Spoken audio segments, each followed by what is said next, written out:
just a whole like food say group? let's say like okay, so like Mexican, Italian, you know. Well, not either of those. What could you live without? Indian food. I'm good. Not a big Indian guy. I'm good. Nothing. Which is funny because Thai food might be my favorite food. There's a place. There's like, elements. It's called like the Raging Donkey or something like that. I think it's Thai food. I hope you're right. It's either I hope you're not the wrong. Raging Donkey or the Blind Elephant. Because one of those is a strip club for sure. Okay. One of them. Look, I'm talking about a Thai food place. All which right? one's the Thai place? Yeah, which one is the one you don't want to walk? Apparently, like it's next to my apparently it's really good. I've eaten there once. It was good. I didn't eat that much because I'm trying to shed. Smiling Elephant. That's what it's called. Smiling Elephant. I was in the same. No, you. I said Blind Elephant. That's not bad. Raging. I heard raging in there somewhere. I don't know where. We had some great Thai food down in Birmingham. Did y'all we were really? down there for Jake's wedding? We hit this one spot. Yeah. We always hit this one spot down there. Dude, it's when it comes to food, exotic food like that, it's all about timing. Timing? Timing. Okay. Right? I can't eat it a lot. Oh, I see what you're saying. Right, so what would you cut? You a big Mexican food guy? Yeah. Italian food? I ate Mexican last night. Yeah. Disappointed myself. It was delicious. I'm proud of you. I don't even know what I got. Like it's like there's probably like a steak with like tomato sauce on it or something, dude. I don't know. It was pretty good. As long as I have seafood, that's I can't eat. Well, the thing about me is I lived in Mobile. I was in Spanish Fort. Now I'm used to them. I'm used to them getting it off the boat. Me too, Savannah. Cooking it in front of you and it. eating it. Now I have to go eat frozen seafood. It just doesn't hit the same. I get it, man. I get it. You excited for today's show? Let's get it popping. Huh? Mr. Spencer Klavan coming in later? Him. Huh? Hello, Spence. Let's go. It's going to be a good time. The LA Dodgers are siding with drag queens over Catholics. The Boston Celtics finally win a game in the Eastern Conference Finals, and the Blue Jays beat the league-leading Rays 20-1. I'm David Cohn. Welcome to Crane and Company.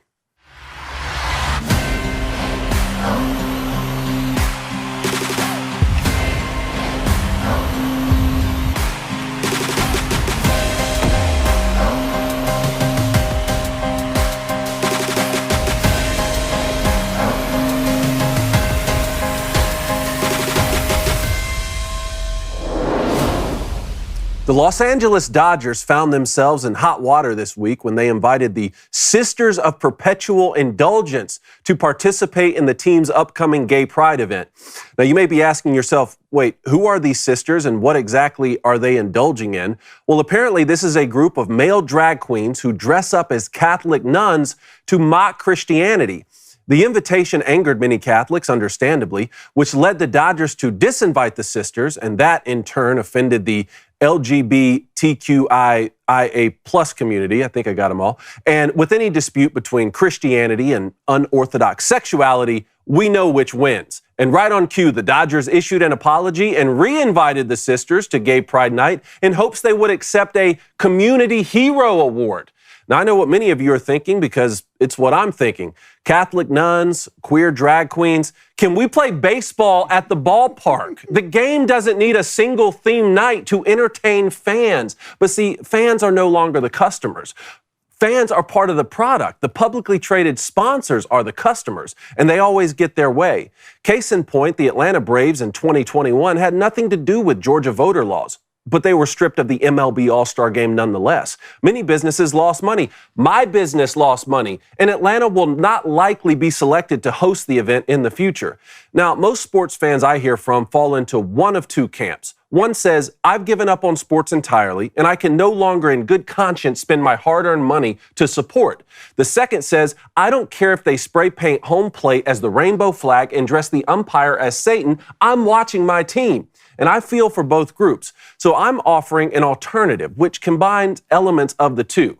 First, voice your values. Share them proudly with all who will listen. Lord knows others are voicing theirs. And just as importantly, never allow your love for sports to be dictated by multi-billion-dollar corporations. Major League Baseball does not own the game of baseball. And America's pastime was never intended to solely be observed. Get out there and play catch with your sons and daughters. Shoot hoops with your nieces and nephews. Play rounds of golf with your neighbors and friends. The man who taught me tennis is an 80-year-old Vietnam War vet who smokes cigars and drinks 3 beers a day. There is no excuse to quit on your local sports community. And that, over time, will have a positive impact. To steal a phrase from our co-founder, Jeremy Boring, stop giving your money to people who hate you, but also do not retreat in defeat. A community without sports is a bleak one, and a world without values is more bleak still. I'm going to bring in my co-host, Mr. Blaine Crane, in the house. That's so true, dude. Our boy Jake is still, he's in Paris. He's in Paris, I think. Don't look. You know, it's replacement cone's time. It's replacement cone's time to shine. Been hearing about it all week. Middle chair. We actually have a guest, guys. A phone call just came in. We have a phone call? Already? Wait, the lines are open? We opened up the lines? I didn't even talk about the lines, but who's Here there? We go. Who's I on the line? I have a weird feeling. Hello. Hey, is this Crane & Company? Oh, no. Oh, my goodness. Oh, no. He still speaks Are English. You not in jail? They haven't put you in jail yet? Not yet. I mean, it was me and Tom Hanks were running around the Louvre trying to figure out clues earlier. They're still chasing me, but they haven't found me yet. I knew you'd be over there solving problems. Did you wear your World War Champ shirt? Not yet. I'm waiting for the when we get to the Arc de Triomphe to do that. You know, my little ode to Napoleon. But you guys are doing a fantastic job. I've gotten nothing but great reviews. I know Replacement Cone. I heard he stole the show. I'm just hoping I have a job when I come back. But I do really quickly. I want to say a couple things that I've learned in France so far, and then I'm going to let you guys write it out because we got to go to Versailles and learn about some history. One, our concept of food is so screwed up. We have no idea what's going on with food. The food is so much more fresh over here. There's not processed food. Everything, it just tastes better and you feel better after you eat it. And I asked why everybody's so skinnier over here than they are in the United States. And the answer is pretty simple. Outside of the processed food, they don't snack. They eat more than we do with breakfast, lunch, and dinner, but nobody's walking around stuffing their face full of Doritos, Funyuns, and Oreos around here. It's just not a thing. You know, they drink wine all day. I haven't gotten ID'd once since I've been over here, but I will say this. The United States is the greatest country in the world because of one thing that separates us. Hit us. We are so much more competitive than anybody over here. I can understand why they laid down after 6 weeks over here. The level of competitiveness, you give me 2 months and we could run this. Give us an example. How already on your honeymoon have they been anti-competitive? It's the intensity of the people. Look, people just, I don't even know how they go to work. People just sit outside, like in the middle of the day. They're by themselves. Like, I don't know how they do it. I don't know how they do it, but you can just feel it. The swagger's different in the men over in America. Just, I don't know. It's hard to explain. It's very instinctual. It's very primal, but we are having a blast. It's been a great time so far. Obviously, we miss you guys, the Booster Club and everybody, but it's a once-in-a-lifetime experience, and I know you guys are doing great. So just want to call in, say I love y'all, appreciate y'all, everybody in the Booster Club, and I heard we're going live on Twitter here pretty soon, so pretty excited about that. That is a fact. We miss you, brother. That was a great wedding. It was. Hey, today's Millie's birthday? Yeah, today is Millie's birthday, and we're not there, but she doesn't know that. So if you don't tell her, then she won't know. But she already knows this morning. Reed, I got extra. He's saying happy birthday to her. Yeah, well, Reed said there better be a pup cup involved at some point. But but no, you guys have a blast. We're about to get in the car and go learn about King Louis the 14th and 15th. So it's been a great experience. We'll be home soon. Y'all keep killing it.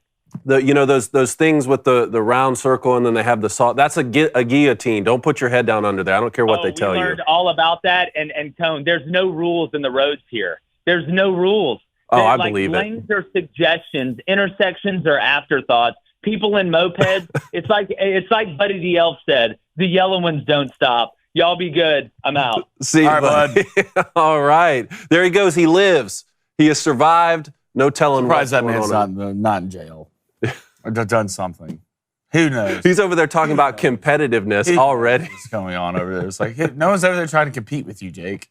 They're not. They're not at all. So I have heard the same thing about the food, the processed food. Yeah. Oh, yeah, for sure. Yeah, we get a lot wrong over here. But one of the things we get wrong is this, what I was talking about earlier with the Los Angeles Dodgers. I just want to go. I'd like to go to the ballpark, Blaine, and watch the ball game. Like, am I wrong on this? Oh, this is some of the Sisters of Perpetual Indulgence. So what are we doing? This is who play this. This is who's getting honored at the with the Community Hero Award with the Dodgers. Dude. Now keep in mind, the Atlanta Braves had nothing to do, like I said, with Georgia voter laws, and they couldn't host the MLB All-Star Game. They're going to get a Community Hero Award. You know. And a lot of the players on the team are Catholic. The Dodgers manager, Dave Roberts, a Catholic guy. Has they come out and said anything? No, and we've reached out. Look, we reached out yesterday. We're going to keep reaching out all the way until this thing happens, which is next month. As a fan, what do you do? They can't say anything. And don't blame Commissioner Rob Manfred on this, because to do so would be to think he has authority, which he does not have. As a fan, what do you do? What do you do? That's what I'm saying. You're such in a sticky situation.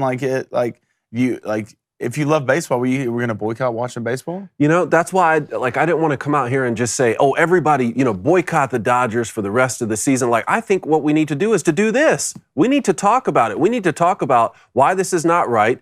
I wouldn't be going to this Dodgers game that they're talking about on Pride Night. But at the same time, I don't want to completely turn my back on baseball or basketball or football. So maybe it just needs to go back to the grassroots local level. Well, I think a big thing will be like some of the players need to come out and voice their opinions. It's almost like when you look at the men and women's sports, the women who aren't coming out and voicing their opinions against that. Like if you have a problem with this and you play for the Dodgers, you have to say, like, that's the great thing about being in America. One thing about America is they can do this. Like, you're allowed to do this.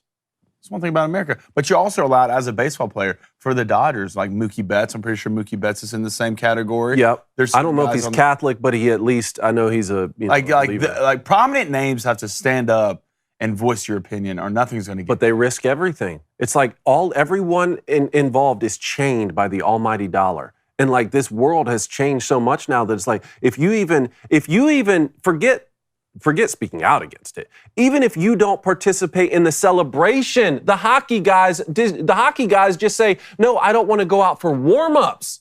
And they're talking about getting canceled. Yeah, you're going to get canceled for sure. But if you're the Dodgers, how is this a winning scenario for you?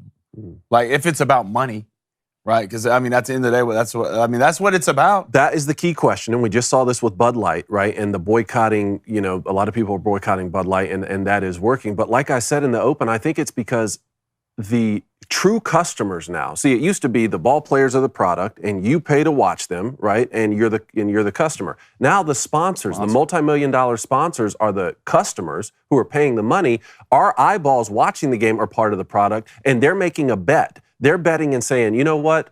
I think we can do whatever we want, and you're never going to turn the TV off. At least not enough of you to matter, is what they're saying. Are they wrong? So far, no. So you're telling, so if you're the Dodgers, okay, and say two of your best players come out against this, the Dodgers, do you think the Dodgers are going to run them out of town? If Mookie Betts, who's a top five baseball player in the major league, came out against this, then you're like, no, Mookie, you're gone. I don't think they'd fire him on the spot. I don't think contractually they trade him. That's what would happen. But I don't think he gets re-signed. But what about, this is the thing about the free market, right? So if you want to have a market like Los Angeles, out in California, do this kind of stuff, and then markets, say like in Atlanta, don't participate in these sort of events, then that's the free market at work. And a lot of people can get behind that. Even though a lot of the extreme leftists only want to use free market principles like when it favors something they want to do. But that point aside, the problem that I have with it is when you have a whole entity like Major League Baseball who can then step in and punish certain markets. That's the thing, is like say, oh, well, now we're not going to have the Major League Baseball All-Star Game in Atlanta. That's where you start to get in a situation where it's like, okay, Major League Baseball, I guess, can do whatever they want, right? It's not like federally funded. That's why I'm saying, don't think of Major League Baseball as being baseball in totality. Don't think of the NFL being all of football. Like, we got to get back to the grassroots level of this thing. Well, I hope so. But I still think if you're a big enough name, I feel like you can stand up against this, and it'll be extremely hard to cancel someone like Mookie Betts, right? It'll be extremely hard to say if we're NFL and Patrick Mahomes came out against something like this. You think they're gonna deal Patrick Mahomes? Like, there's certain guys on certain levels where it's impossible to get canceled when it comes to stuff like this. And I truly believe it, because I think the Dodgers, deep down, the Dodgers want to win baseball games. Yeah. All right? They want to win baseball games. But right now, that's a losing formula. And baseball's in trouble, man. Just think about baseball. So many of these guys are Catholics. Yeah. A lot of the Hispanic community, a lot of these players on the Dodgers. So baseball's in trouble. Yeah. And it's one of my favorite sports, especially growing up to watch. And the Braves can't seem to beat the Dodgers. That's another part of this problem. Look, I'm never going to cheer for the Braves to win. All right? I'm never going to do it. I think you will. Only time I've ever cheered for the Braves to win was Chipper Jones is my favorite player growing up. How did you become a Yankees fan then? Because my dad hated him. My dad didn't like Tiger Woods. My dad was a huge Phil Mickelson guy.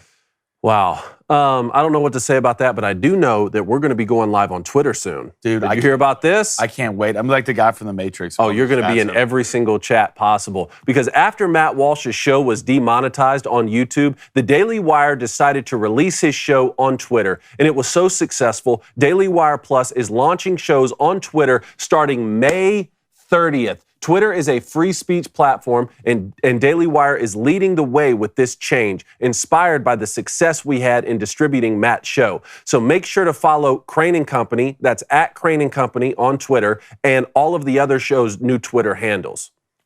Pretty pumped about it. Can't wait. I'm a big chat guy. You're going to be in every single I want all chat. the chats I can see. I want to get to the thing where it's like Iron Man. Okay. Right? And like you can just swipe it with your hand and like pull it down. I did order the Jarvis. I want to order the Jarvis mask. You know what I'm saying? It closes down, close and it pops up, but it costs like $60. All right, we got Spencer Klavan coming in later. We want to talk to him about some of this baseball situation. And also, we're taking your calls today. That's 1-855-236-3228. Make sure you get those calls in. What's that chat saying over there? Let's go to Ryan Gay, $2 donation. Ryan, thank you, brother. He says, PJ has to come on Friday and try to hit the under. I don't know. I can already smell collusion if we do that. And how will replacement come feel about that? Let's be honest. He has feelings too, and I am assuming his gender. Cole Frank, $2 donation. PJ needs to be the host for one day this week. I tell you what, PJ, you're just everywhere right now in the chat. Congratulations. Thanks. You must feel special. I appreciate it, Booster Club. Cole Frank with another $2 donation. Appreciate it, Cole. What is replacement Cone's take on LeBron being mid? That sums it up. Thank you. I don't think that sums it up. I didn't think he was either. I appreciate you actually getting out of your emotions and being a true analyst. Nathan Johnson, $10 donation. Nathan, appreciate it, brother. Wants to know, is NIL ruining college athletics? After the arrest of Georgia receiver Marcus Roseme, is it becoming obvious that these kids, 18 to 22-year-olds, are capable of handling this amount of fame and fortune? Well, we had, the way that NIL was supposed to be delivered to us, where these big-time corporations and sponsors sign deals directly with the kids. You and I have been talking about this for years. It's like, let's just take the Coca-Cola company, for example, or Dr. Pepper. Dr. Pepper advertises a lot in the college football space.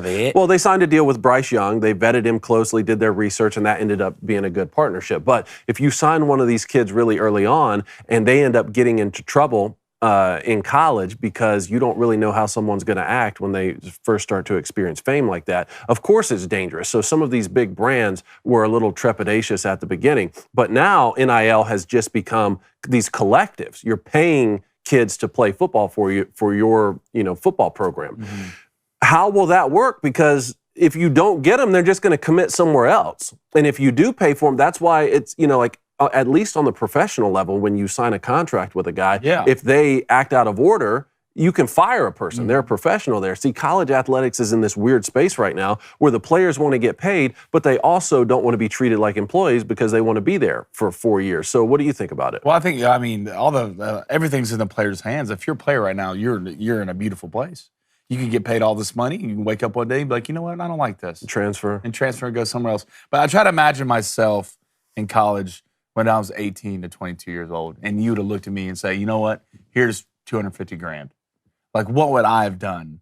How would I have acted And it's a dangerous place to be. You need good people surrounding you at all times to not make certain mistakes. Because it gets to a point, and just like when you get in the NBA or get in the professional league or something like that, you make a certain amount of money, you're not hearing no a lot. Right? There's not really a lot of people saying, hey, no, man, you shouldn't do that. So a lot of these guys don't have the right voices in their ears, and you kind of see that shown, especially with this kid from Georgia. But I can't imagine making that type of money in college, man. I was eating ramen noodles out of little cups and going to the calf as much as I could. So the bigger problem you're going to see is a couple years later, in their late 20s, in their mid 30s, when they wish they had that education and that degree, or even more importantly than a degree, the connections they would have formed at the collegiate level when you don't think, because everyone thinks they're going to be the next Peyton Manning. Everyone thinks they're going to be the greatest player and they'll make enough money from football to last the rest of their lives. Not only is that not true, even the percentage of guys who do make it, you're making, what, a couple $1 million? 2.2 years is the average for the NFL. So even if you do beat the odds and you play in the NFL for a couple seasons, you're not making enough money to last you until you're 30. Yeah. And you're going to miss out on a lot of things. You're right. Let's go to Bry Ganter, $10 donation. Appreciate it. He says, okay, there's a debate on Twitter about who was better in college quarterback position, Kellen Moore or Stetson Bennett. I think it's really close, but Moore comes out on top, given the school and availability of talent. So, David. You know what? You're going Stetson. Give me the two natties, man. Give me the two natties. Does Kellen win the natties on Georgia? I know that's a tough question to answer. No, because he didn't do it. I'm not doing this hypothetically. I don't think Stetson Bennett, taking the natties away, if you just put them on the field, all right. If anything, maybe Stetson is a little bit better because of his running ability. But I thought Kellen, intellectually, anticipation-wise, didn't have the greatest arm, but he was a phenomenal anticipatory thrower, and you saw that at Boise State. And obviously, Kellen didn't have the weapons that Stetson Bennett had. You know, it's funny that you say that. Obviously, if you're talking about the defense as a weapon, for sure. And then Brock Bowers is on a whole different level, and they've had running backs. But there was a time with some of these two championships that Georgia won. Remember, we did a couple segments talking about where are the Georgia wide receivers. They are not deep at the wide receiver position. Now, Ladd McConkey ended up coming on and like really making some plays. And we said, okay, there's Georgia's go-to guy outside of Brock Bowers. But I don't know, man. I just watched Stetson Bennett sit back there and just gunsling a couple times and really, move that Georgia offense down the field in a way that was impressive to me beyond just being a guy on a good team, right? That was always the Ken Dorsey thing, right? Like, Ken Dorsey's not a great quarterback. He was on the best Miami teams ever, and so he ended up winning 38 games. Well, be that as it may, I've seen Stetson drop back and sling the rock some. Yeah, I don't think, the thing about it is, I don't think Stetson's a bad quarterback. I think he's a good quarterback. I just think he gets gassed up a lot more than he should just because of the talent he has. And you know what? Here's another thing that's telling. JT Daniels was a 5-star player who started at SC. Stetson legitimately beat him out. We can talk about the injuries, and I don't know how much the injuries played into JT Daniels' career being derailed, but Stetson beat him out. Oh, well, he got hurt. And when he was healthy, he didn't end up winning the job. Well, I mean, when he came back from the ACL, but even Kirby said at that point, Stetson's already playing so many games, why would you take him out if you're winning? And when JT was playing, it's not like Georgia wasn't steamrolling everybody. They were killing everybody. So then Stetson came in there and did a great job. And at that point, you're so ingrained and with that quarterback playing, why would you take him out? Especially from a chemistry standpoint, if you're a receiver or a running back. They took JT out. At that point, I get it. But I do think JT Daniels, from a talent quarterback level, I would take JT Daniels over Stetson Bennett. I really would. Let's go to Ryan Gay, another $2 donation. Appreciate it, brother. Hit a 5-legger last night. Ooh, what was it? 50 big ones. Ryan, tell me exactly what you hit in those bets. Tell us what that parlay was. I can't hit a bet right now. I want to trail you. And it's really starting to upset me. Let's go to Texas Ed. It says, if Mookie, Trout, Ohtani, Azuna, Altuve banded together and refused to play in these pride games, there would be fewer of these games. That's what I'm saying. That's true. You get the big names together, all right, in baseball, because baseball's hurting enough already, okay, with all these new rules, the pitch clock. They're trying all these different things to turn people who will never be baseball fans into baseball fans. If you get the band together with the big names, I'm telling you, baseball, you will force baseball to make a decision. That is true, but it doesn't mean enough to them to do that. It's too big of a risk. It's like right now the situation is the squeakiest wheel gets the grease. And, just like we were talking about with the Nashville Predators hosting Pride Night, and Jake already bought tickets to that game and then realized it was Pride Night, Well, he's like, well, I still want to go to the hockey game. And he went and had a good time because it didn't mean enough for him to not go, right? Whereas if it's the opposite situation, these sisters of perpetual indulgence in this LGBT community, I mean, they'll burn the whole thing down. It means that much to them. So the squeakiest wheel is getting the grease. Well, then burn it down. That's then what they're burn doing. it and try to burn it down. All right. Then I mean, if you're really about it, They kind of have. then I mean, try look, to that's what I'm burn it saying with down. the Atlanta Braves. Like, look, that money meant a lot to the Atlanta community. And so far, Atlanta hasn't been put back on the schedule to host an All-Star game. Not only that, Final Fours getting missed out on, Super Bowls maybe in the future. And those teams don't even have anything to do with some of the laws that were happening in Georgia. So that's what I'm talking about when I'm saying that there's a risk, especially when these corporations end up being conglomerates. But that was from Texas Ed. That was from Texas I love it, man. Great comment. And he's, Texas Ed always looking sharp. And you know who else is looking sharp? Tell me, Dave. Anyone who's getting their suits and clothes and shirts from Indochino. All right? You had a nice shirt from Indochino, Absolutely, right? man. Look at that. Look at that. Looks Absolute good. stud. My shirt is olive green, and that suit that's in the middle, actually, so I just ordered a new suit from Indochino. Did you? Mine's a little bit more of the shine finish. Okay. Like I like silver look. I like But that. I just got a new one, and it is on its way. And obviously, we had the olive green shirts that we were wearing with Jake's OG rehearsal shirts, man. dinner and You everything. can't beat them. But it is time to take your style to the next level. Dressing for success can help you look better and more confident. So whether you're attending an important meeting, networking event, or simply want to impress your colleagues, our friends at Indochino have everything you need. From business casual, dress shirts, camp shirts, even blazers, Indochino offers a wide variety of options for every single occasion. So take your style to the next level, all right? Go to Indochino.com and use promo code BOOSTER, BOOSTER, and you'll get 10% off any purchase of $3.99 or more. That's Indochino.com, promo code BOOSTER. Okay, and do that now. And also, we want to see the pictures. Send us the photos of your suits and your shirts and everything. After you get them made, we'll give you a shout out on the show. All right, let's go to Lucky Bird here. He says, as a diehard Red Sox fan, bless your heart, Dave Roberts is always a hero here. I hope and pray that he stands up against this. It's degenerate and a slap in the face to their fans. Time to Bud Light this team. Yeah, well, we reached out yesterday, and we're going to keep reaching out to Dave Roberts. And I even saw a report, I think it was from 2020, where he was supposed to be a keynote speaker for the Fellowship of Christian Athletes, right? A Christian organization. I grew up going to those meetings in high school, and he was getting backlash even for that. Remember the whole Chick-fil-A thing with Fellowship of Christian Athletes? So based off what I was seeing in that article in 2020 and the way Dave Roberts was saying, I didn't know what they stood for before I accepted the speech. You didn't know what the Fellowship of Christian Athletes stood for? Who are you fooling, man? Yeah. So I wouldn't hold my breath on him speaking out on anything. All right, let's go to the Bro Council. He says, good morning, guys. Good morning to you, sir. She says, the Bro Council is back. What do you think about these playoffs so far? And is Jokic possibly getting his first ring?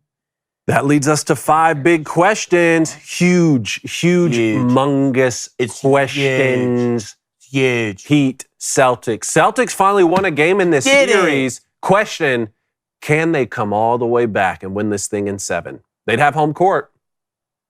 You know how bad I want to say yes. But you're not gonna. No, I don't. I'm not. Just because you won one, I'm not going to sit here and fall to the Celtics. All right, you had a great game. Jason Tatum was Jason Tatum in this game. 33 points. I mean, I don't think Jimmy Buckets played bad, but I mean, it's just the Celtics have played pretty decent on the road this year. I'll give them that, especially in the playoffs. But I do think the Heat are going to close this out. I see a Heat Nuggets final. I think the Celtics will disappear in one game, like we've seen them do. I feel maybe Jason Tatum will show up, a 20-plus point performance. But if you're the Celtics right here, your starting 5 played extremely well. Grant Williams played well coming off the bench. And this is who we thought you were when it comes to defense, right? A team that is just absolutely just sticky in the middle, right? You're good from sideline to sideline on the court. You can play good in the paint. I thought Al Horford played well in protecting the paint. Marcus Smart played a lot better when it comes to the turnovers. I believe he only had 1 turnover. So I still like the Heat in this. I think the Heat are obviously going to play better. I think Kevin Love needs to start doing a little bit more from the Heat. I know he's older, but I do think Kevin, from a passing standpoint and a 3-point shot, can do a little bit more for the Heat. If you're the Heat, I'm not worried, though. Yeah. I'm not worried after the way Jimmy Bucket's been playing when it matters most. Well, you're certainly not worried. I mean, to even be in contention in this series, I think is a plus for Miami. To take a 3-0 lead, I don't think anyone expected that. And to sweep the Celtics, that was already going to be a stretch. So, hey, I know it was looking likely because that fourth game was at home. Now you've lost one. Now you go on the road to Boston. So let's say Boston gets that one and it goes 3-2. You feel like Miami would have to close that thing out back home, right? Yeah, you would. I mean, I think you would. I think Miami's going to finish the next game, to be honest. I don't think they even have to go back. You think they beat them in the Garden? Yeah.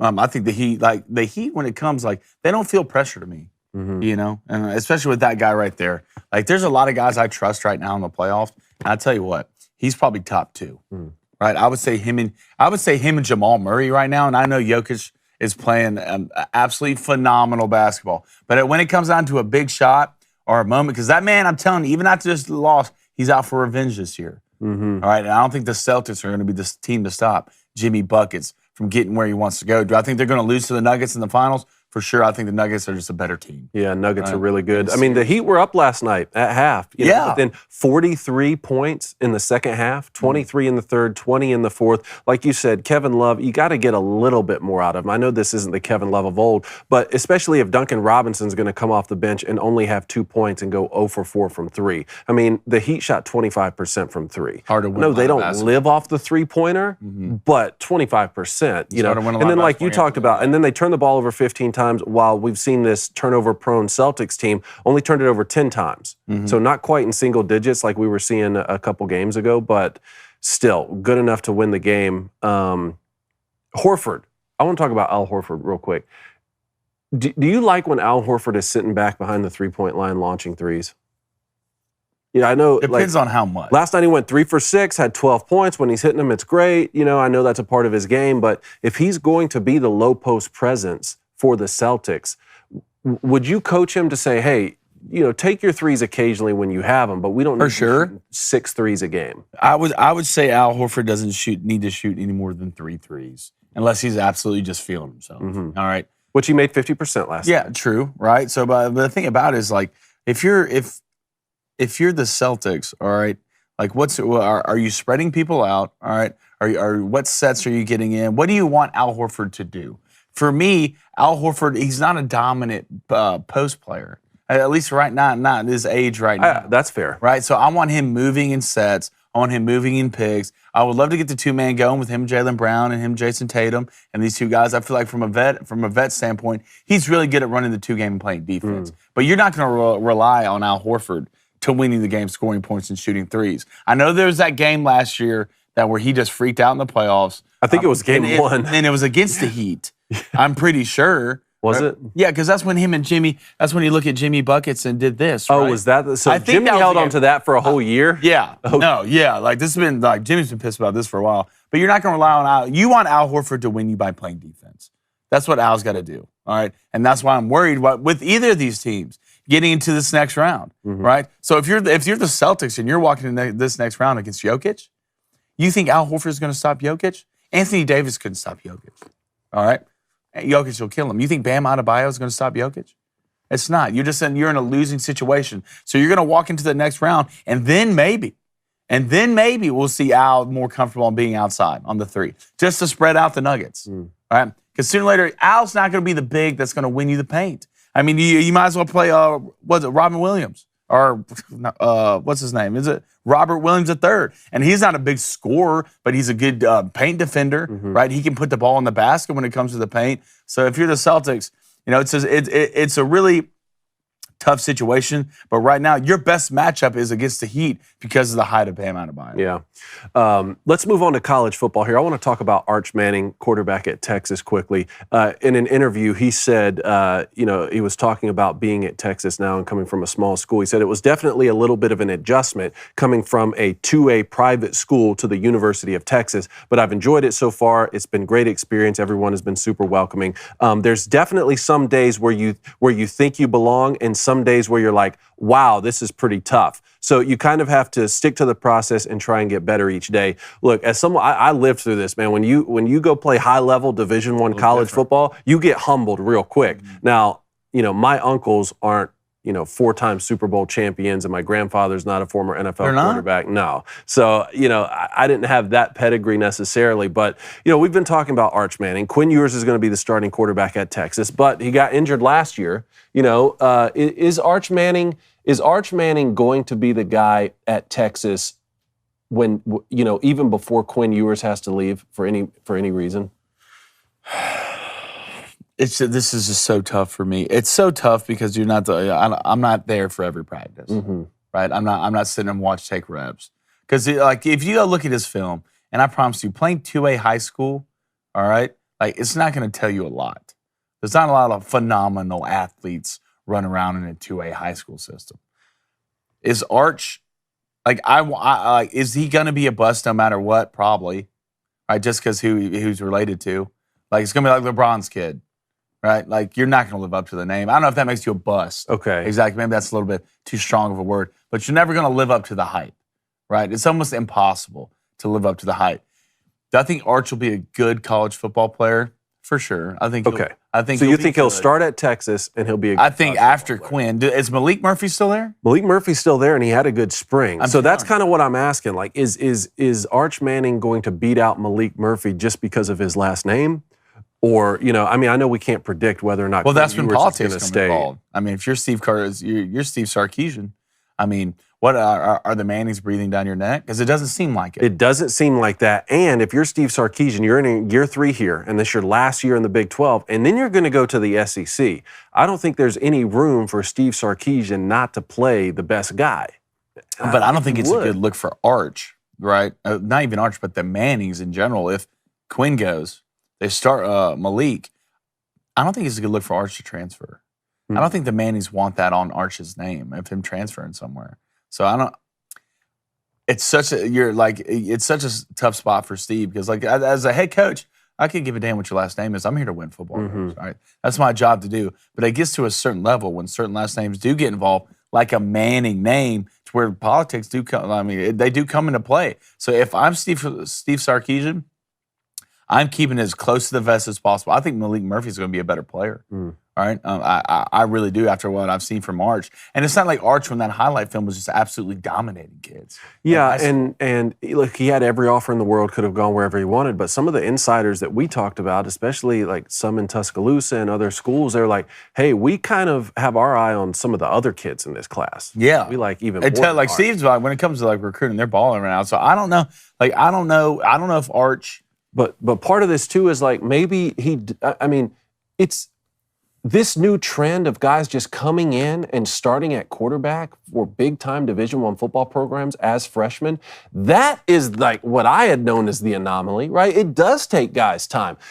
From my personal experience, I played for a high school that ran the wishbone, which was an offense completely unsuited for me. But we were winning state championships, and I was playing against the best competition. So by the time I got to Michigan, I at least had that going for me. Whereas other guys had taken more reps, and I could have gone to a private school and thrown the ball every single play and had a bunch of passing reps, and I would have been playing against worse competition. So I would have been more deficient in that area. Maybe this is a situation where Arch he needs to come in and just get the speed of the game, go through some time. He's only been there for a few weeks. It takes time. We can't really know yet. And we kind of got, in high school, it was different. We got caught up earlier.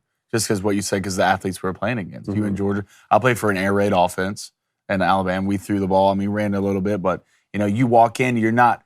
You can be shell shocked, guys. Yeah, I'm telling you, that first day you get out there in pads, it's almost the entire day is like a blur to you. And the play is that long. And you don't really know what everybody's doing. The defense is flying around. It's really the pressure you feel. It's a real thing. Do I think Arch will be fine in the long haul? Yeah, I do. Just because of who he is, when his last name. These guys are used to this stuff. But I do think Malik Murphy's going to be a better player. Okay. I really do. Of what I've seen so far, I'm not in that film room, right? I'm not on that practice field. So you can only know to a certain extent.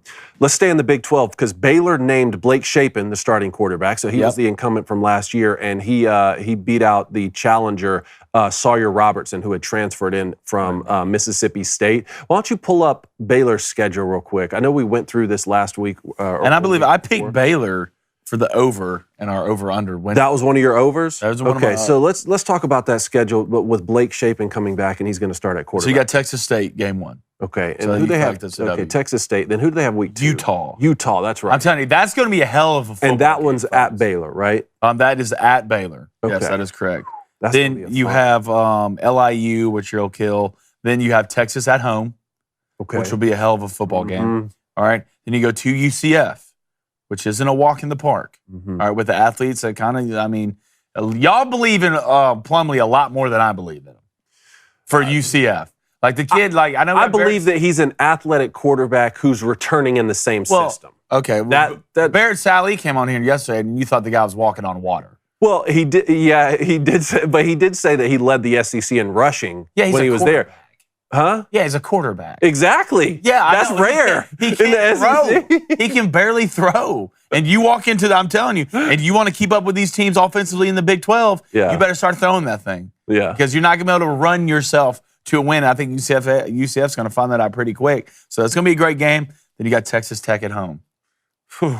I'm really starting to like this Texas Tech team. Me man. too, man. Red Raiders. Then you go to Cincinnati. We'll see how Cincinnati is after Luke Fickell. A lot of questions It's there. just you just really don't know. Then you have Iowa State at home, which is not going to be an easy game. I think Iowa State's going to be a better football team than they were last year. I hear that every year. I know. Well, so does Texas A&M. I hear that every year. Yeah, so I hear that about Texas A&M every year. Then you have Houston. Then you go to Kansas State. They go to Houston. Houston And at then home. they go to Houston at home. Oh, did they go? You go to Kansas State. Good luck. You go to TCU. Then you end with West Virginia at home. But the thing about me with Baylor is this, okay? I think Shapen's a good player. Mhm. I think you're going to see a lot of improvement from last year to this year. But I'm more worried about this defense because that was the staple of Baylor. That's who they were. Dave Aranda, he's a defensive guy, mega mind.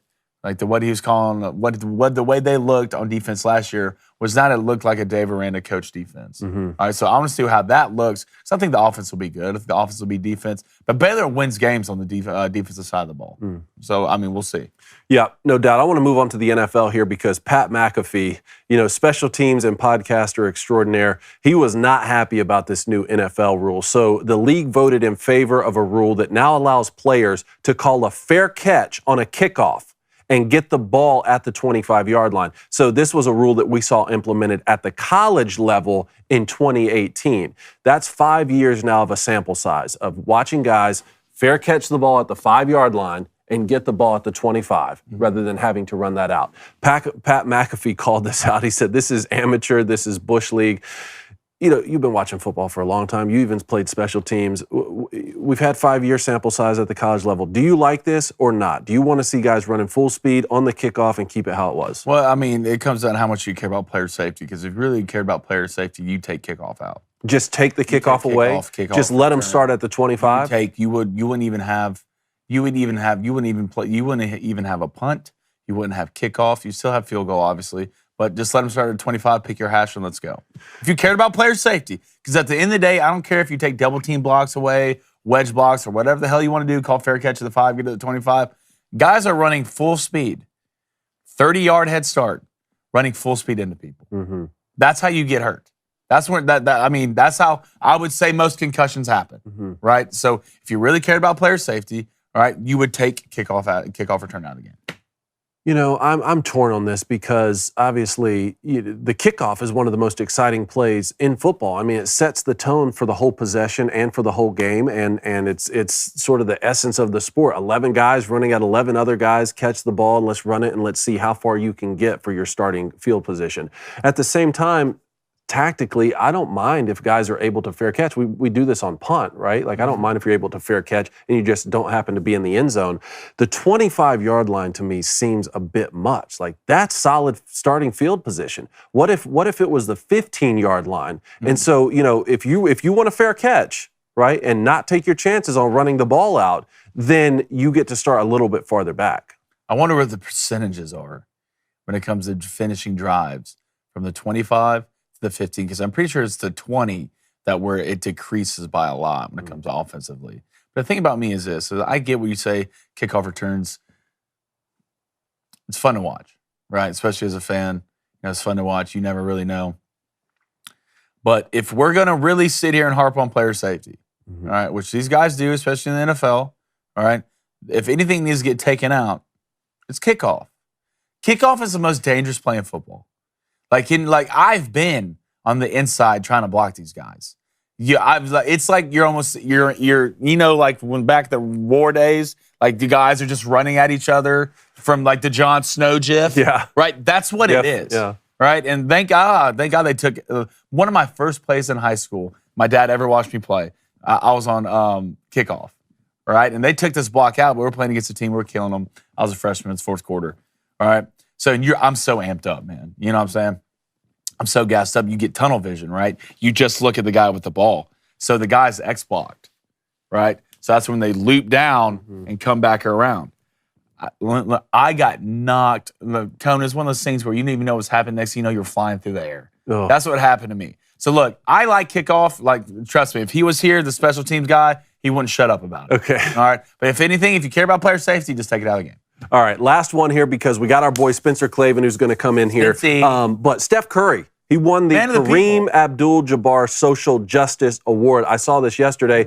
I didn't think too much about it. It's an award from, I think it was created in 2021. Steph Curry won it. But then you brought up something that I had forgotten about that involves Steph with his, like, the zoning near his house. Yeah. What was that again? Well, okay, so Steph wrote a letter, I believe, that he was going to have, there's going to be affordable housing behind his $31 million mansion.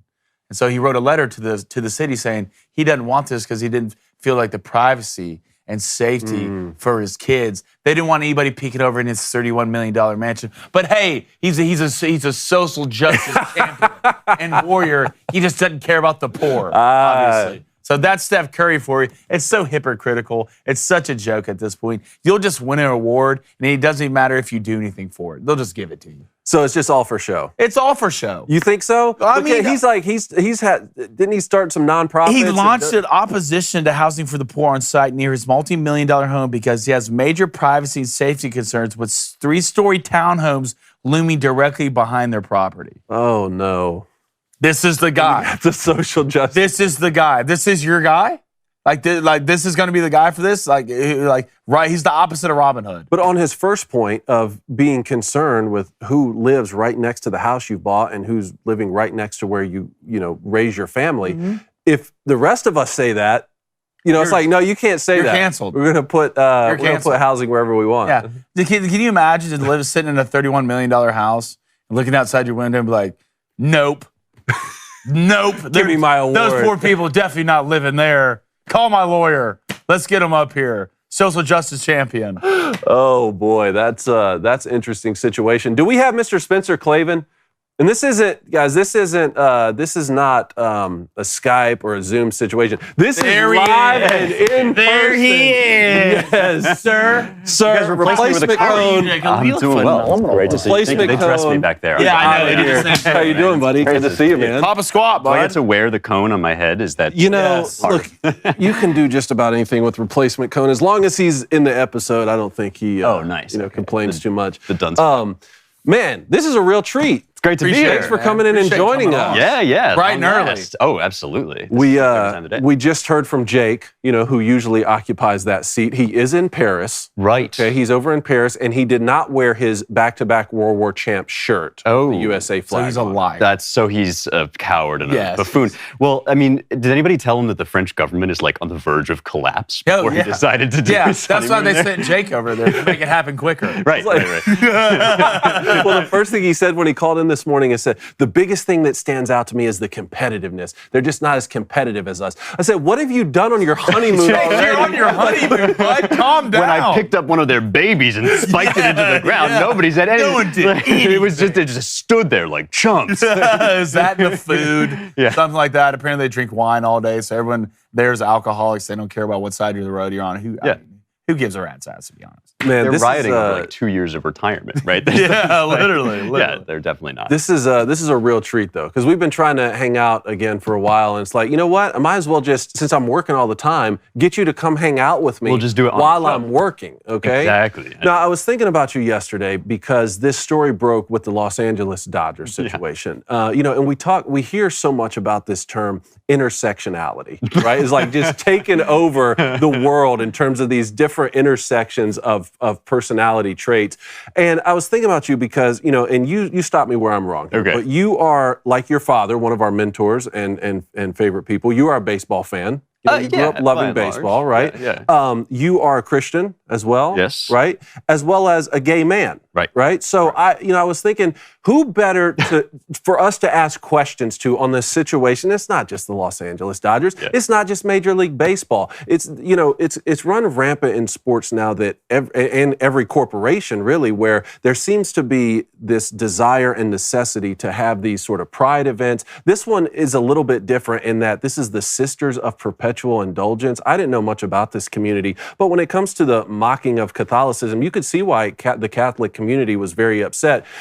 We haven't talked about this issue before. Yep. I have no idea what you're going to say. I don't know where you stand. I just thought it would be interesting to gain your perspective. Yep. Can you share some thoughts with us? Absolutely. I mean, I know that given my peculiar situation in life, I should probably have some sort of like nuanced opinion and see both sides. I do not have that at all. I think like everybody's mad about this particular group because they offend the Catholics, and you can certainly see why. But I just want to pull back the camera and why are the Dodgers having a Pride Night at all? Like, for that matter, why is there still gay pride? Like, gay people at this point have become the Meghan Markles of American pop culture. It's like, look at us. We're so normal. We're so normal. Look at us. Like, don't pay any attention to us. Like, here's my Netflix series about how everything is normal and we just want to be left alone. Like, I don't know, man. I have to feel as if the point of this movement, and indeed of this organization, expired like 10 years ago. Gotcha. And at this point, organizations and movements that seek social change are often captured in exactly this way. I think something very similar happened to the civil rights movement, that at a certain point, once you have attained equality under the law, which is the American guarantee, you don't get anything else. And anything more than that is actually an injustice to other people and starts to become a zero-sum game. And these guys, the Sisters of Perpetual Indulgence, I guess they were founded sort of during the AIDS crisis. They started raising money for people that they felt had been left out by the church or had been neglected, and I'm sure there was some point to that. For sure. I think the church did a lot more than it gets credit for to help people who had AIDS. But I'm sure that there was some sort of reason to do this at the time. At this point, it's like you're in Los Angeles. Are there no other AIDS charities? And these guys who flaunt the Eucharist and do these incredibly offensive things, I mean, they have hot Jesus competitions, and who is asking for this? That's really what I kind of want to know.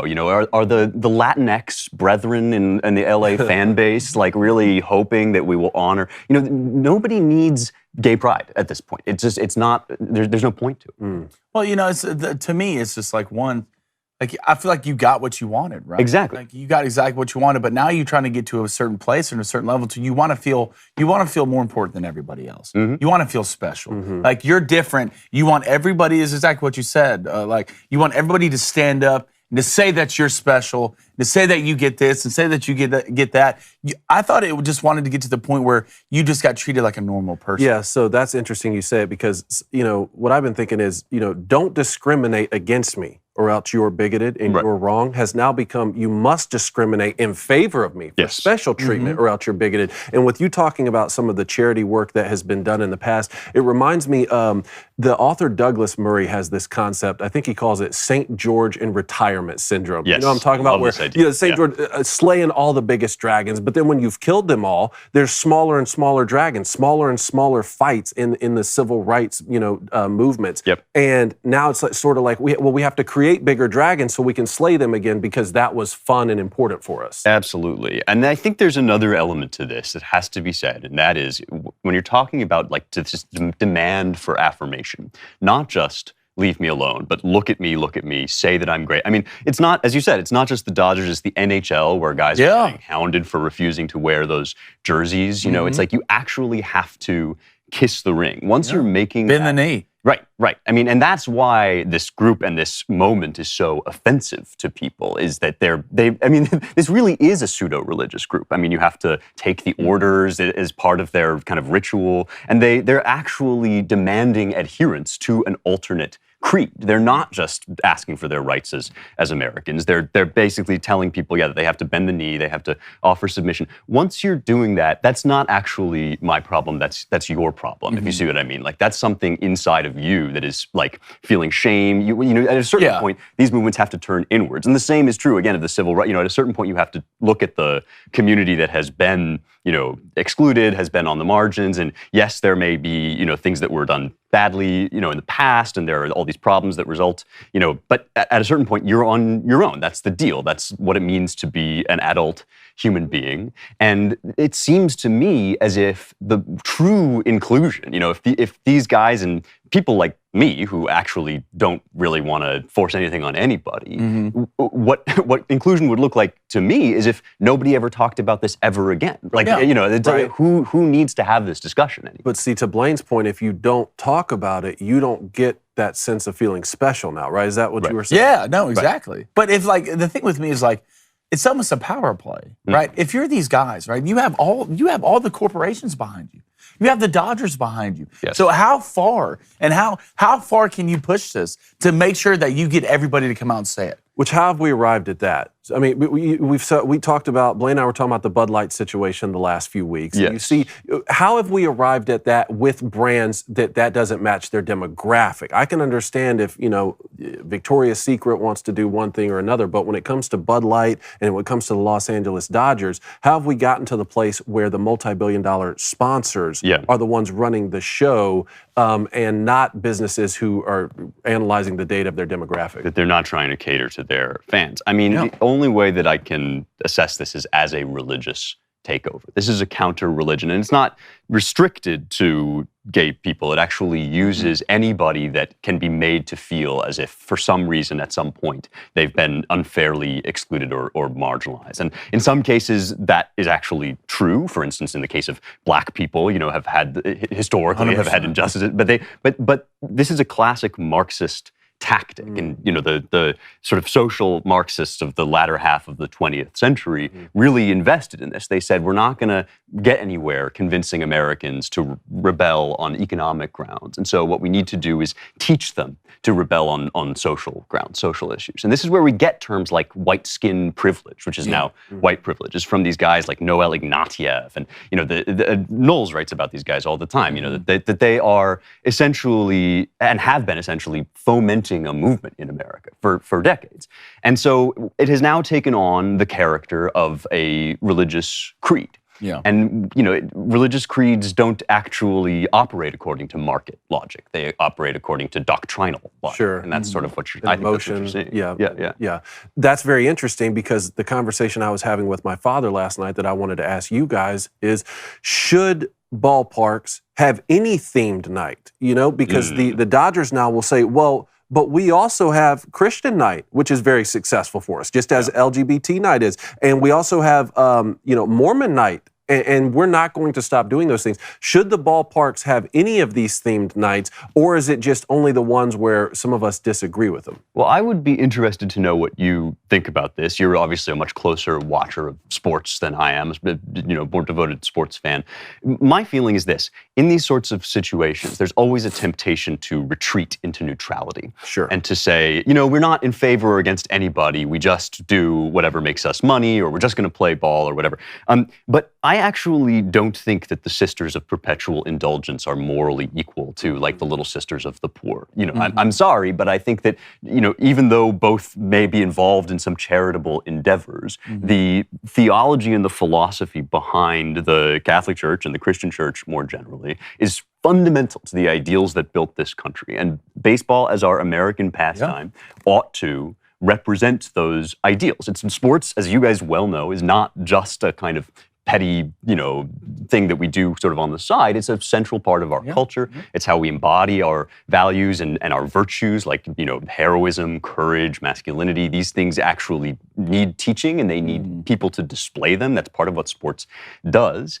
And so I don't actually think that the right answer here is just to say, well, we have no cultural input at all. I think we should be picking and choosing, and we should be doing so based on American principles, which don't include gay pride. I love to hear you say it. So how do you feel? You go first here. Your local favorite sports team, do you want to see any themed nights whatsoever? For sure I do. Okay. For sure like what? I do. like breast cancer awareness. Breast Cancer Awareness Month, stuff like that. But it gets so, it gets so picky, right? It's going to get to the point where everybody's a victim. You're not going to have enough nights, enough baseball games to get all the nights in there to get who you want to be. Well, we're running out of months. We're running out of games here. I don't know who got to decide all of June. I don't know what other it's going to be like. Calendar. It's going to be a Wednesday playing against the Rays, and we're going to celebrate the LGBTQ plus 7 3 divided by 9s coming in here. It sounds like a new iPad. Make sure you sign into your iCloud. I did. I got to the end of I was sort of reading up on this before coming in here, and I was like, at the end, I was like, oh right. The Dodgers are a sports team. Yeah, sports ball. It's just crazy to me. But I do like theme nights, and I feel like there's certain things that should be put in the forefront, in the spotlight, that people know that should be celebrated. But there's certain things that shouldn't. And whether you we live in such a victim mentality times right now. Everybody's a victim. Doesn't matter what it is. Good times make weak men, right? And we're seeing that now. But if it comes down to the people on top in baseball to choose what should be celebrated and what shouldn't be celebrated, what should be put in the spotlight. And I don't think stuff like this should be put in the spotlight of what baseball is culturally. I agree. I can understand people who say, well, I don't want, I'm not a Christian and I love the Dodgers, and so I don't necessarily want to be going to the ballpark and them having Christian night. I am sympathetic to that argument, but at the same time, I love hearing you say the phrase, do not retreat to neutrality. I think what I said in our open was, do not retreat in defeat, basically telling people to get back to their local sports communities, because a community without sports is a bleak one, but a community without values is more bleak still. Sure. And I think Matt Walsh makes this point a lot too, which is we need to stop trying to reason and rationalize with the other sides, especially when we're talking about,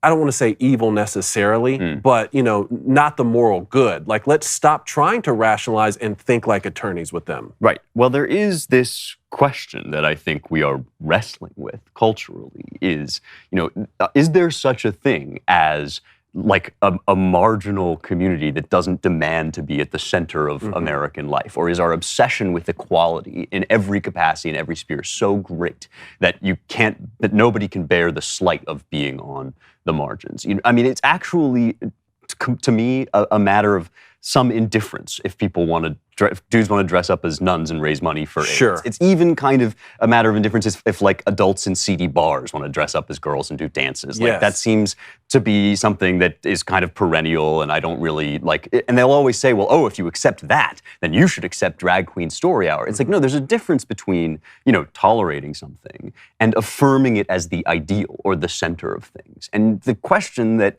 I have for all of these people is, do you want to be accepted, or do you want to colonize? Because if this is a colonial endeavor... That's such a good way to put it. Then I actually, the only answer is resistance. The only answer That's is no. such a good way to put it, because we were talking about this with the Dwayne Wade situation, who was one of the best basketball players of our generation for the Miami Heat. Yeah. And he has a son now who identifies as transgender, and he's recently left the state of Florida, saying it's not safe for my family anymore to be in Florida with the laws that the legislature and Ron DeSantis are passing. And the question I've been asking is, what sort of action would need to be taken for his statement to be true? If Florida was rounding people up and saying any guy who thinks he's a woman, we're rounding you up and we're putting you in gulags, that's not a good thing. Right. That's not a good thing. You need to leave out of the state, and all of us need to band together against that sort of authoritarianism. Right. That's not what's happening.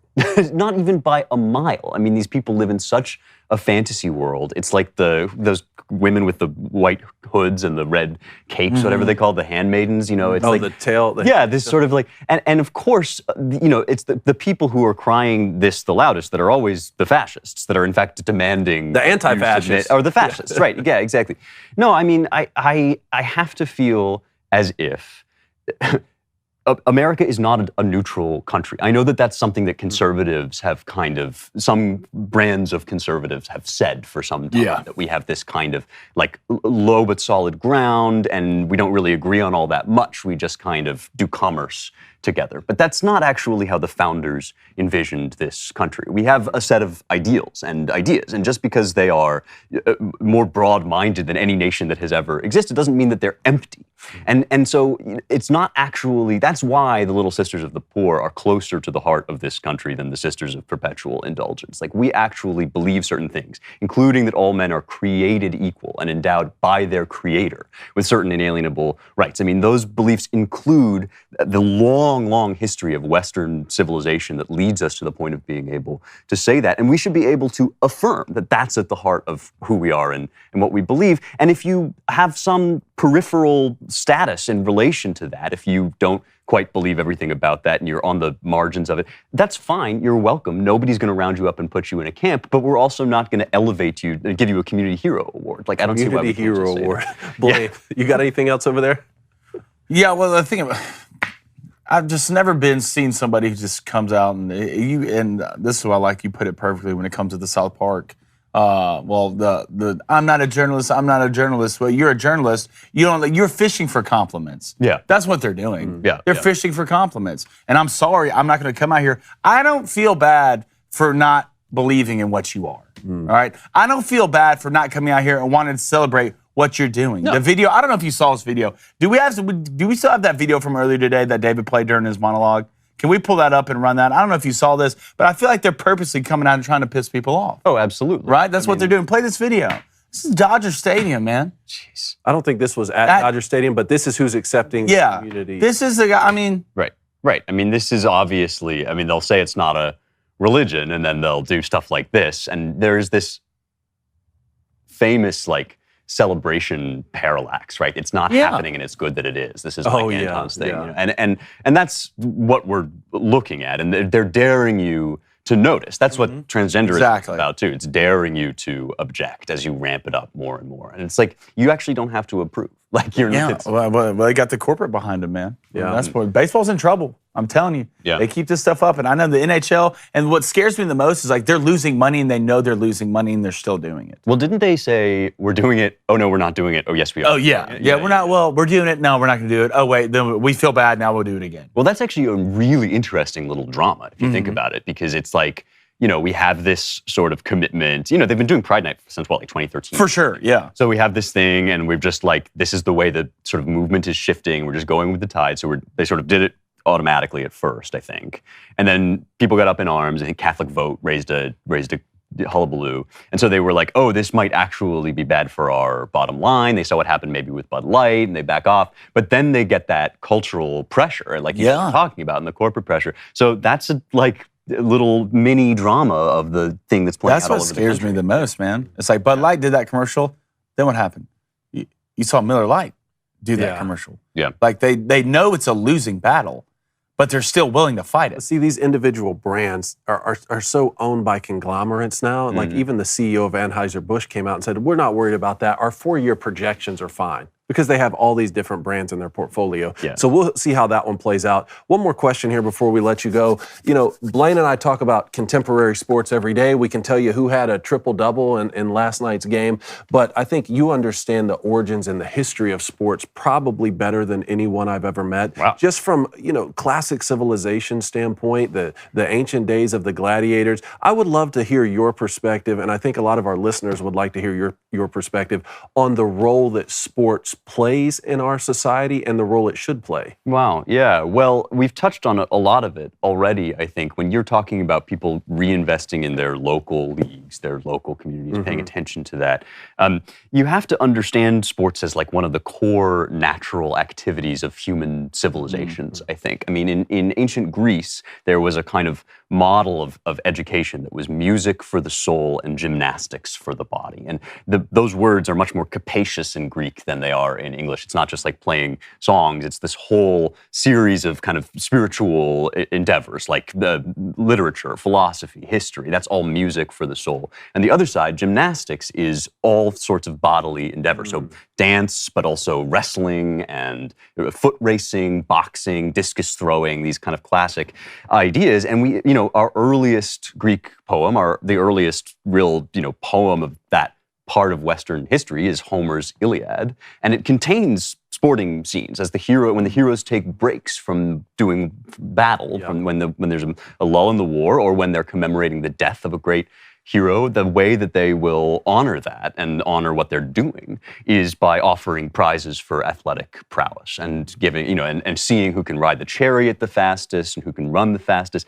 And there's a reason for this, which is that the Greek word arete, we now translate that as virtue when we think of it as moral virtue, but it actually just means excellence of any kind. And I think that if there's one thing that our sort of governing cultural gatekeepers hate, it's the idea of excellence, the aspiration to excellence, because that's a true level playing field, right? That's what it would really look like if like a gay guy and a straight guy could actually play baseball against each other and see who does the best. That would actually be a cultural statement that what we value in this arena is excellence at this thing. And I think that that's something sports, for all that it's fun to talk about, and it is kind of something we think of as like, oh, we do it on our downtime, we do it on our off hours. That's true, but the reason we do it is because excellence should be at the heart of everything we do, and I think that's a very noble pursuit. It's much more than just a game.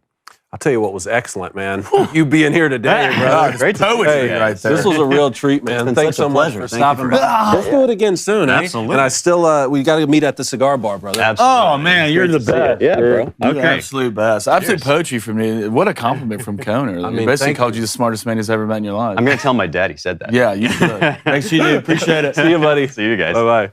Oh, man, that was a real treat. He's an absolute stud. And his father, too. He's an I've been a absolute big stud. fan for a long time. So, and I love hearing his perspective on the role that sports should play because, we get caught up in, what's the over-under in tonight's game and, this, diva athlete did something today. But when you understand it, millennia after millennia, like what sports has meant and what the role that it has played for our ancestors and all the societies, I think it's important just occasionally to see that perspective so that we can apply it when situations like this come up. No, the way you broke it down was just beautiful. Yeah. You know what I'm saying? Like I need him to narrate my life. Yeah. You know what I'm saying? To take all my tests back in school. Blaine's walking to the kitchen.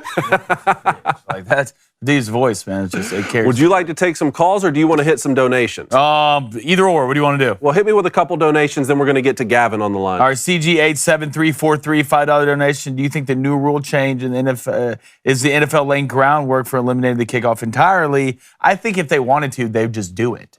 I don't think. Why do this? I think he's right, and maybe not even stop at the kickoff. You may see a scenario pretty soon where it's like, let's play offense and defense, and let's don't have special teams.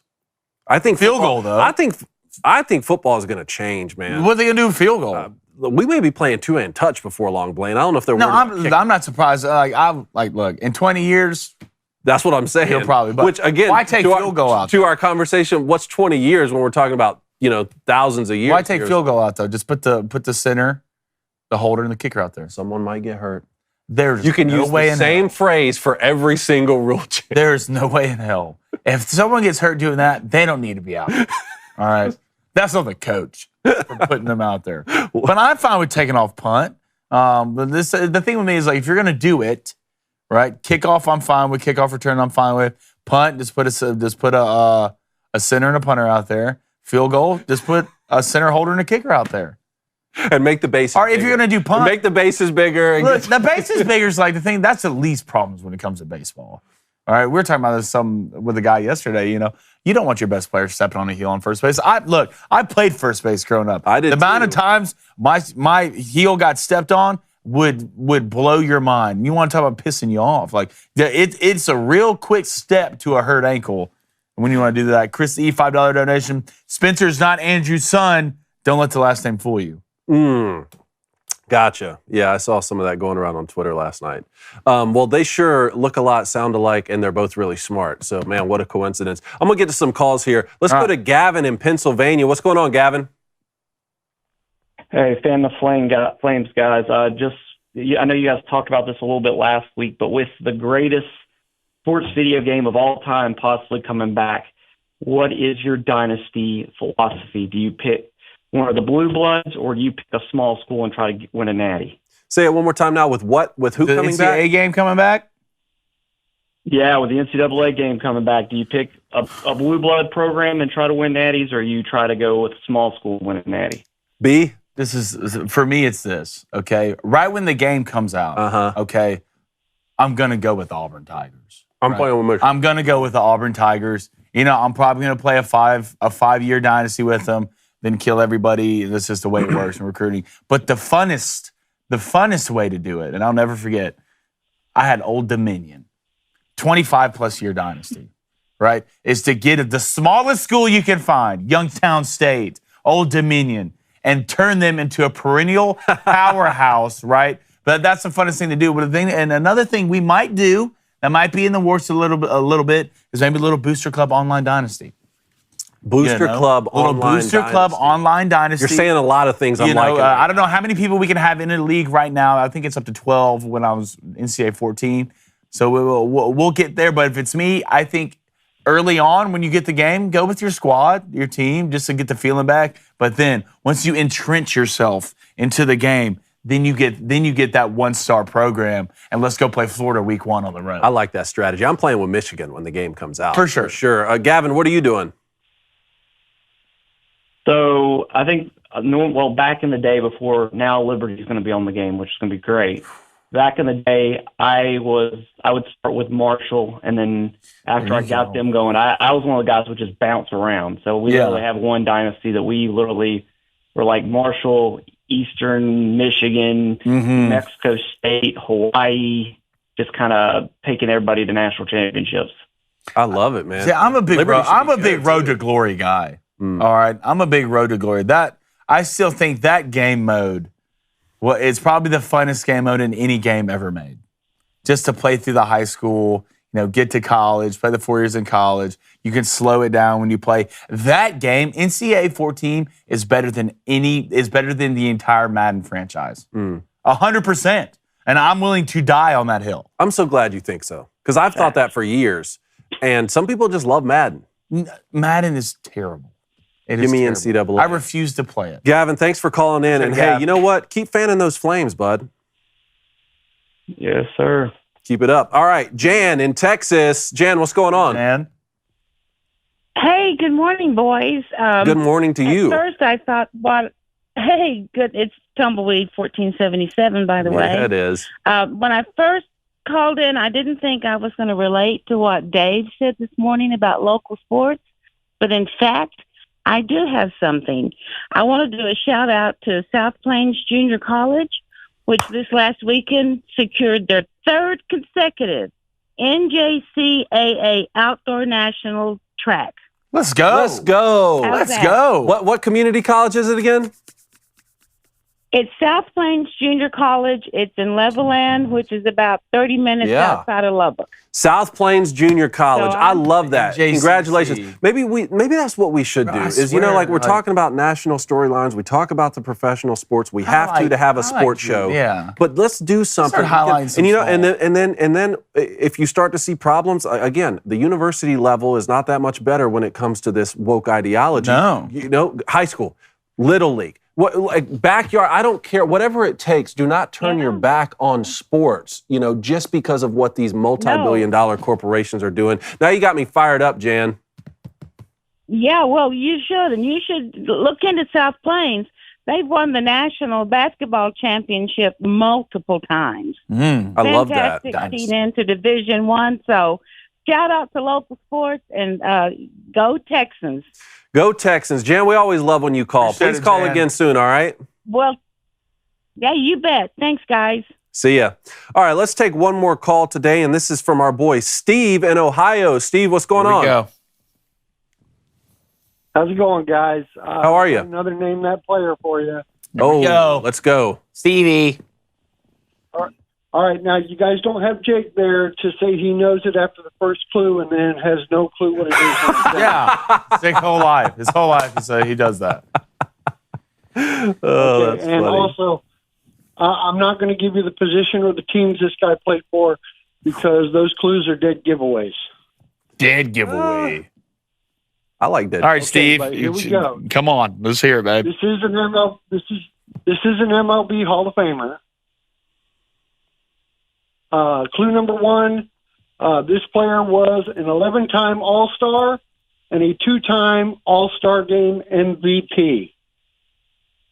Number 2, he is the only player in MLB history to hit 2 home runs in an All-Star Game and in a World Series game. Number 3, he hit his first Major League home run off of Steve Carlton on September 28, 1974. Oh, God. And number 4, he began a 10th inning 2-out rally with a single in Game 6 of the 1986 World Series. He was quoted by his first base coach as saying, "I wasn't going to be the last bleeping out." And number 5, he was the first player to be inducted into the Baseball Hall of Fame whose plaque depicts a player with a major league team from Canada. With what now? He was the first player to be inducted into the Hall of Fame. With what? With his plaque depicting him as a player from a major league team from Canada. Okay. All right. Do we have a guess? Hold on, So, Steve. We're talking, late 70s through the 80s, World Series 86, multi-home runs in the World Series. I'm trying to think of multi-home runs. 2-time multi-home runs in an All-Star game. What teams are we talking about here? Are we talking about Blue Jays? I don't know. Expos maybe back in the day? This is tough. This one's tough. I don't know. You want me to go to number 6? Yeah. Keep them going. Okay, number 6, he was inducted into the Hall of Fame during his 6th year on the ballot with 78% of the vote. Yeah, I mean, that Goodness That's gracious. 70s 2003. baseball players isn't my wheelhouse. Yeah, me neither. I mean, I wouldn't even thought of. It's not. I did play a lot of RBI baseball, though. I feel like I'm trying to relate Jose to the Canseco, Canada, Albert the Bell, Canada like- thing. Like that's what I'm trying to correlate here is the Canada thing, like the connection. I can give you number 7.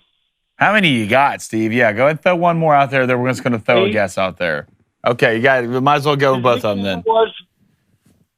His nickname was the Kid for his youthful attitude towards playing baseball. Kid. And number 8, he was credited with the first recorded use of the term F-bomb due to him rarely using profanity. What? Gary Carter? Huh? No, I don't think it's Gary. I don't know. I don't know. What is it, Steve? You got us, Steve. You say Gary Carter, I'm gonna freak out. Well, Blaine, you should Was it give Gary that Carter? answer. The Kid? It is Wasn't Gary, Carter the it Kid? is Gary Carter. Gary the Kid Carter? The F-bomb Gary thing. Carter. Okay, I remember that. That's crazy. I saw that. I looked that up. It was on a TikTok I saw like 2 weeks ago. Wow. That counts wrong though. I didn't guess. Man. Steve, that's a good great job, dude. All right. Thanks, Steve. Steve, you're $1 million, man. Appreciate it, man. That was a good one. Yep. All right. Thank y'all for That calling was in a good today. one. We appreciate it. I need to get up on it on the 80s baseball trivia. Dude, if you want to like, the only reason I knew that is because I should have known it because the 2 home runs in the All-Star game. That's how you That's know. what I should have known. Yeah. The Kid, I was starting to think that on the Well, I Kid, played it. I but mean, so your boy anyway, plays MLB all the time. maybe I drink a little bit more Black Rifle coffee and wake up when it comes to 40 Steve's pounds. trivia, huh? Black Rifle Coffee, the Daily Wire, we go through 40 pounds of Black Rifle coffee a week. Look, hey, I'm going to toss this to you so you have a little Come power here. mama today. Take that right God, I there. still As got you 'em. know, Memorial Day is coming up. What a better way to honor the men and women who serve this nation than by drinking coffee right. with veteran founders, okay? Now, what's your favorite roast? Well, hopefully the Flaming Dragon roast. I've been I'm a drinking big Power Llama the guy. Lava Panther recently, and the Ooh, what do we Silencer got here? Smooth I like. This is Power Llama. Black Rifle Coffee is a veteran-founded coffee company operated by principled men and women who honor those who protect, defend, and support our country. With every purchase you make, they give back. If you haven't tried Black Rifle Coffee yet, you need to. Their Complete the Mission Fuel Sampler gives you a taste of the entire spectrum of Black Rifle Coffee flavor profiles. Save money and drink America's coffee. Go to blackriflecoffee.com. And then once you're there, use promo code BOOSTER, BOOSTER at checkout. You'll save 10% off that one-time purchase or first coffee club order. That's blackriflecoffee.com, promo code BOOSTER for 10% off. You can also find Black Rifle Coffee in grocery and convenience stores. I had one on the way back from Jake's wedding, to be honest with you. That's Black Rifle Coffee, America's coffee.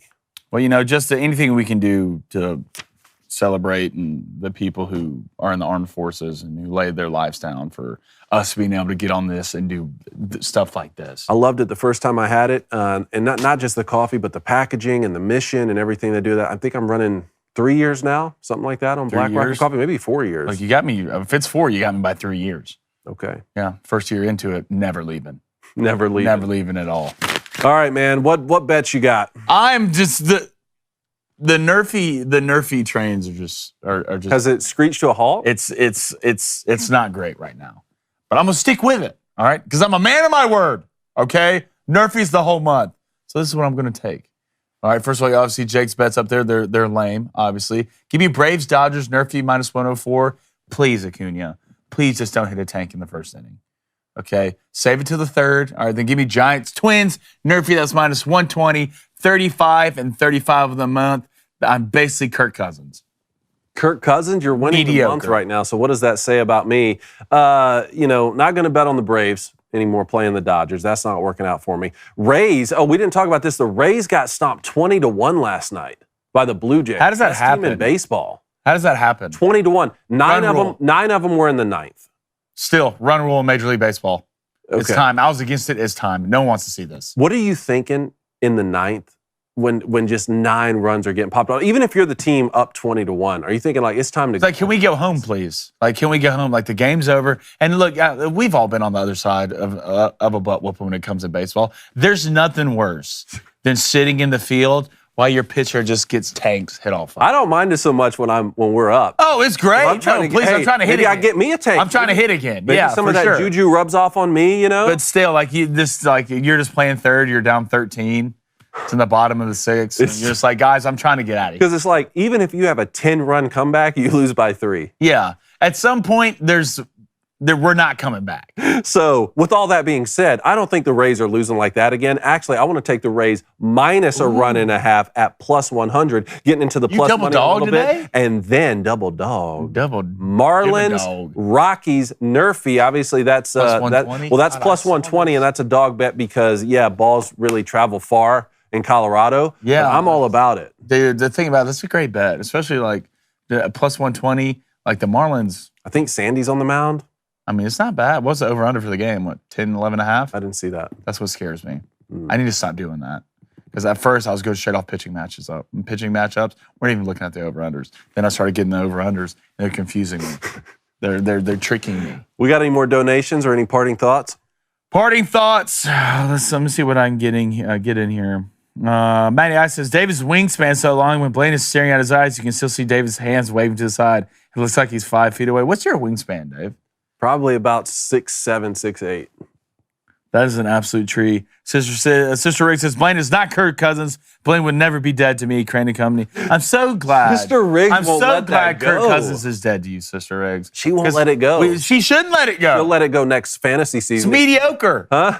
He's mediocre. The first time he delivers, she's going to be on the Kirk Cousins. God, Kirk Cousins and James Harden. Everyone just gasses them up. Deacon and Nora, if you were the Bengals GM, would you pay Joe Burrow every last penny, or would you save for some guys like T. Higgins and Logan Wilson? Well, I would pay him whatever I need to sign him to a long-term deal, and I hope Joe Burrow is the type of quarterback, and I really think he is, who, it's the Tom Brady effect back in the day, not necessarily taking discounts, but let's figure out some way to structure the contract so that I can get paid what I'm worth as the franchise quarterback, but we can keep all these incredible pieces around. I think, again, the Chiefs have done a great job with Patrick Mahomes' contract. Everyone looked at it and was like, $500 million? How are you going to do that for a decade? But the way they structured it was right. Oh, and who's the defending Super Bowl champs? There you go.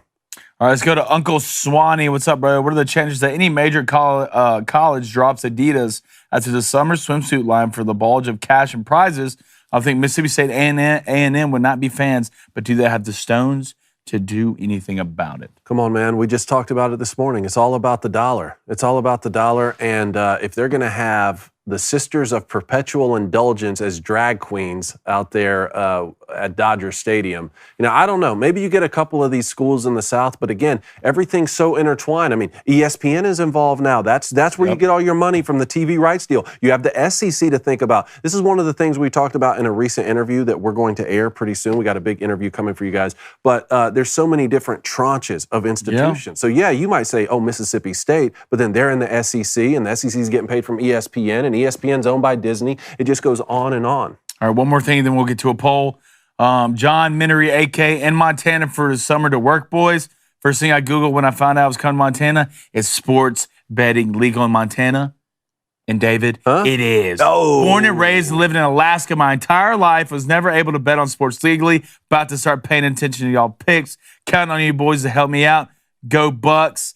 Michigan sucks. Oh, let's go. Coming in hot. You love to see it. Wow, he came in hot, man. You know what? I won't hold that against you. Go ahead and trail my picks. Go ahead and trail my picks then, since you think that. Yeah. You'll be missing for sure this month.